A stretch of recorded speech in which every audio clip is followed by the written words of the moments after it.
The story begins with Ho Jae. He used to be considered as the best pro gamer. But now he's retired and extremely bored with his life. He watches the news and hears about large holes appearing all over the world. While drinking, a notification appears out of thin air. It is inviting him to the tutorial world. Ho Jae has no idea what's happening, but he accepts the invitation anyways. After that, he is asked about the difficulty level he would like to play in. He thinks that his gaming skills are unmatched, so he picks the held difficulty. Ho Jae blacks out. He wakes up and sees two strangers. Ho Jae asks them what's going on, and they explain that he is in the first floor of the tutorial game. Nearby, he sees Suha. Ho Jae tells them about the large holes in the news, and he thinks that could be connected to the current situation. But Kyung Min rejects his theory. He wonders why he's sober now since he was so drunk a while ago. Min Sik tells him that they regenerate in that world. Another notification appears asking him about his starting weapon. He is instantly taken to an armory. Ho Jae knows that the starting weapon is important in every game. So he carefully thinks about which one to choose. Ho Jae thinks about his playstyle. Thinking he lacks strength and magic, he passes on the heavy weapons and staff. He thinks ranged weapons will be difficult to use, especially against other players. So he picks up the sword and shield. However, he sees the equipment stats and they were terrible. He checks the stats of the other weapons and they are all garbage. So Ho Jae reluctantly gives the sword and shield a try. He returns to the first floor lobby. Min Sik teaches him how to open the inventory. He tries it out and puts his weapons there. Next he learns how to open the status window. Ho Jae discovers that his magic stat is quite high. It is then that he realizes that he picked the wrong weapon. After that, the stranger teaches him how to open the community tab. He opens it, and he learns that there are only 4 of them in the held difficulty, so they should all try to get along. Lastly, he is trained how to check the clock. Upon seeing it, he learns that the tutorial will begin in less than 3 days. He concludes that the game is an MMORPG and the strangers in the room are his teammates. Ho Jae suggests that they get to know each other. So they each introduce themselves. Min Sik is athletic, so he is a pretty strong guy. Kyung Min doesn't talk much, but after learning about Ho Jae's background as a pro gamer, they instantly get along. Suha likes anime and she seems to be an otaku. Ho Jae tells them that they are probably in an RPG game, so they need to form a party and work as a team. They each show their starting equipment. They all chose melee weapons, so Ho Jae thinks that their party is not going to do well. The party discusses the tutorial and how they still have 3 days before it begins. Ho Jae suggests that they train with each other. He explains that they are all using melee weapons, so if the enemies attack from a distance, they will be totally destroyed. They come up with a battle formation, but Ho Jae can't think of a good position for Suha, so he just tells her to stay behind them. Suha gets upset, but Min Sik tells her that they should listen to Ho Jae because he's a pro gamer. After that, they start training and they notice that Suha fights like an anime character. She keeps screaming before each attack, so Kyung Min calls her out. But she doesn't listen at all. Everybody is improving, but Suha is not making progress.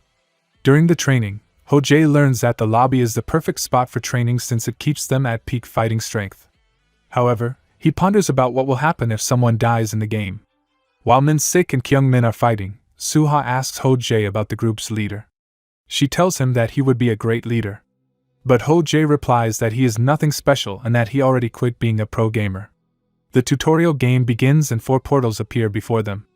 At that moment, they realize that it will be a single-player game. The portals activate and they begin to disintegrate. Before disappearing, Ho Jae tells them to stay safe so they can meet again. The portal takes Ho Jae to the first floor of the tutorial game. He discovers that the portal did not disappear, so he can still go back to the lobby. Ho Jae immediately returns to the lobby and he notices a 24-hour timer. He wonders what will happen if time runs out. Ho Jae observes that he still regenerates while in the lobby. Suddenly, Suha crashes into him. They wait for Min Sik and Kyung Min to return. However, a few minutes have passed and they still haven't returned. Ho Jae checks the community tab and sees that there are still 4 of them. They think about the timer, and so they head back to their portals. Before they part ways, Suha tells him that she would like to get to know him better. Ho Jae returns to the first floor, and he checks his status. He can't find his HP and MP regardless. He is ready to encounter some enemies in the first floor. However, after 30 minutes in the first floor, he still hasn't encountered anything. He starts to think that it's a bug, but he refuses to let his guard down. At that moment, he acquired the passive skills called Battle Focus and Determination. Ho-Jae concludes that he needs to experience things to learn skills. Wanting to inform the others about his findings, he opens the Community tab. Suddenly, he senses an overpowering aura. A bright light appears and launches an arrow that cuts through his leg. He falls to the ground and screams in agony. Ho-Jae tries to crawl back to the lobby, but his attacker won't stop launching arrows at him. Having endured much pain, he gains the pain tolerance skill. An arrow hits his torso, and he thinks that he's going to die. But he refuses to give up. He gets up and dashes to the portal. Ho-Jae makes it back to the lobby and gains the awakening skill. While there, his wounds regenerate, and he complains about the difficulty of the tutorial. He checks the Community tab and notices that he is the only one left. Ho-Jae has a hard time accepting that all of his friends are dead, so he falls into depression. While moping, he checks his status. He realizes that he has learned a lot of passive skills. After a while, he goes back to the first floor. He notices that the stage has been reset, and Ho-Jae thinks that there must be an attack pattern. Arrows come flying at his direction, and he anticipates its targets. He is able to dodge and block the first 3 arrows. However, with the 4th shot, his shield shatters. He loses his composure and starts taking hits. Ho-Jae has taken a lot of damage, and he is about to fall to the ground. At that moment, he levels up. Having leveled up, he instantly recovers from his wounds and his shield gets restored. Suddenly, the attacks stop. He checks his status and realizes that he can get stronger by risking his life. So Ho-Jae decides to keep resetting the dungeon so that he can get shot by arrows again. A notification appears informing him that the god of adventure has taken interest in him. After 28 days, he becomes strong enough to charge forward while evading the arrows. He makes his way through the arrow launching machines. After that, he thinks about the god of adventure. Ho-Jae has 2 days left to clear the floor. But he still doesn't know what lies ahead, so he's just going to have to rely on his abilities. He runs forward and arrows come at him from all directions. Ho-Jae gets hit, but his pain tolerance skill allows him to endure it. He sees light at the end of the path and he thinks it's the exit. While taking multiple hits, he dashes forward. He reaches the end of the path and he sees a body of water. He bathes in it and his wounds get healed. It is revealed to be the fountain of recovery that is found before entering the boss room. Ho-Jae enters the boss room and he sees an obstacle course which he must clear while getting shot by arrows. He ventures on while getting shot by arrows and he thinks that he can win. But suddenly, his back starts burning and an arrow shatters his shield. He kneels on a rock thinking that the game is impossible. Ho-Jae thinks about his fallen comrades and how empty he felt after he quit being a pro gamer. Now he is struggling, but he feels alive. Refusing to give up, he rips off his shirt and charges forward, evading the arrows along the way. He charges at the arrow launching machine and slices it in half. A notification then appears congratulating him for clearing the first floor. As a reward, he gains a lot of points. He also gains a skill that raises his agility. After that, a portal opens and he goes through it. Ho-Jae finds himself in an open field. There, he meets a bunny girl named Kirikiri. Kirikiri informs him that she is the Held Difficulties Administrator. She congratulates him on clearing the first floor. She then tells him about the store window and he opens it. Ho-Jae uses it to buy new clothes and Kirikiri stares at him like he did something stupid. After that, he asks her what would have happened if he failed to clear the first floor in 30 days. Kirikiri replies that he would have been taken back to the waiting room and moved after 24 hours. Ho-Jae asks her what would happen if he gets moved, but she refuses to answer any more questions. Kirikiri explains that there is a limit to how much information she can provide. Before he leaves for the second floor, she advises him to buy a lot of recovery potions. He heads off and she wishes him luck. Ho-Jae enters the second floor lobby. He sees the timer and notes that the lobby looks the same as the one in the first floor. The only difference is that there is a bed in that lobby. He lies on the bed and sleeps for 12 hours. After waking up, he thinks about how being a pro gamer prepared him for the tutorial game. Ho-Jae checks his status and realizes that he now has an active skill that can improve his focus. He tries it out and learns that he can only use it for 5 minutes. Ho-Jae has 72 hours before the next stage begins. He checks the community board and realizes that there are now 6 people in the held difficulty. He doesn't want them to die, so he posts information on the community board. After that, he tries stabbing himself to gain experience, but it did not work. He checks the community board and it looks like the other people in hell difficulty aren't taking him seriously.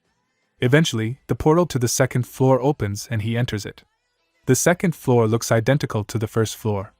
3 arrows come flying at his direction and he easily deflects all of them. Ho-Jae dashes forward and he sees a fast projectile.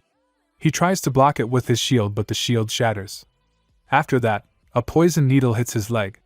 Ho-Jae gets dizzy and he pulls out a recovery potion. But instead of drinking it, he uses his special skill called Styx Reader.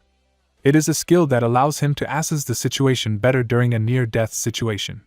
He uses it, and he learns that it isn't so bad, so he just saves the potion for later. Ho-Jae acquires the poison tolerance skill. He sees the poison needles. Ho-Jae thinks that they might be useful, so he collects them. While collecting the needles, he feels the poison spreading, so he heads back to the lobby. After that, he goes through the same process he went through in the first floor, which is to get injured and return to the lobby until he becomes strong enough to clear the level. The poison is making the second floor difficult to clear. Nevertheless, he is slowly making progress. After a while, he notices that the temperature is rising. Ho-Jae grabs a water bottle and pours it on his head. The heat makes it difficult for him to keep on dodging, so he uses an ice potion. However, it didn't do much. He feels like his skin is starting to burn. At that moment, he gets hit by poison needles. Ho-Jae is about to die, but thankfully he levels up. He instantly recovers and he dashes forward. Ho-Jae activates his skills in an attempt to clear the second floor. But he hits a wall and his head starts bleeding profusely. The god of adventure takes pity on him, so he receives a new skill that increases his recovery speed. He then reaches an ice trap, so he heads back to the lobby. While there, Ho-Jae realizes that there are bad people in the community who are posting false information. He checks the community tab and learns about a rumor that clearing the 100th floor will allow them to go back to the real world. Ho-Jae thinks about it, but he's not sure if it's real. He goes back to the second floor with handmade defense items. At that point, he notices that his resistance skills are no longer increasing. Ho-Jae struggles as the temperature keeps dropping. Eventually, he finds a fountain of recovery and he rests there. After a while, Ho-Jae enters the boss room. However, the room is empty. He is surprised to see a notification asking if he wants to return to the second floor lobby. Another notification appears and it states that he needs to stay in the room for 3 hours to clear the stage. He does not return to the lobby. The game then tells him to endure his most painful moments. The room turns dark and some arrows hit him. He thinks the situation is weird, so it's probably a hallucination. Suddenly, his environment changes and he gets to watch the most embarrassing moment of his life. Back when he was in middle school, he asked a girl out and he got rejected. Ho-Jae feels embarrassed and the god of adventure takes pity on him. After that, he is taken back to the day that someone has surpassed him as a pro gamer. On that day, he was totally dominated by another player and he was pushed to retirement. Then he remembered his father, who was in his hospital bed telling him to quit pro gaming. However, he refused to quit. He screamed at his father and told him that he is the one paying for the hospital bills. Eventually, his father died and his family blames Ho-Jae for his death. Back in the room, Ho-Jae is at his limit. Bad memories keep appearing and he inflicts physical punishment on himself to remain conscious.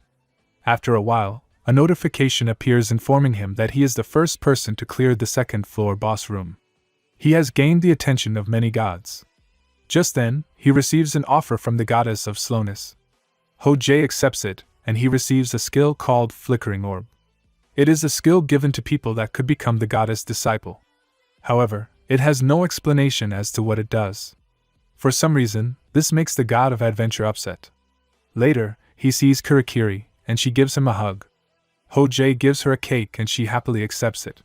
Kurikiri starts eating it, and Ho-Jae asks for tips on how to clear the next floor. But she can't give him any helpful tips this time. So he just asks about the Flickering Orb skill. Kurikiri explains that he was given powers by the goddess of slowness because of his great performance in the second floor. She adds that each god can only gift their powers once. Ho-Jae asks her about the effects of the skill. But Kurikiri just tells him that he will find out once he returns to the waiting room. After that, Ho-Jae asks her about the gods, but she just tells him to find out for himself. He notices that the question made Kurikiri upset. The portal to the next floor opens and Ho-Jae thinks that he will be able to get to know the world better if he approaches the 100th floor.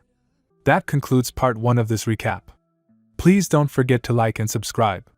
If you would like to see a part 2 of this recap, let us know in the comments section below.